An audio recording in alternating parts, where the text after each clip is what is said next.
একটা স্বামী স্ত্রীর মধ্যে যদি প্রচুর পরিমাণে ভালোবাসা থাকে সেটা নিয়েও কিন্তু সমালোচনা হয়, আর যদি বিচ্ছেদও থাকে সেটা নিয়ে তো হবেই।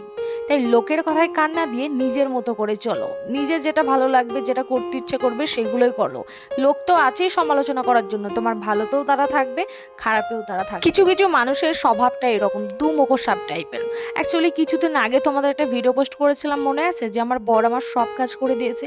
এমনিতেও আমার বরকে আমার অল টাইম পাশে দেখতে পাও, সব সময় সব কাজে, ছোট বড় সব রকম কাজেই কিন্তু আমার পাশে থাকে। এই নিয়ে তো ভাই প্রচুর রবডবা, কেউ হয়তো সামনে বলার সাহস পায় না কিন্তু পেছনে বলতেও চায় না। তোমার বর যখন বাইরে যায় কিছু জন ইয়ার্কির ছলে ভালোই বাঁশ দেয় বলতে পারো, বউকে শৌকেশে তুলে রাখ, বউকেই তো সব করে খাওয়াবি, শুনলাম বইয়ের কাজও সব করে দিস।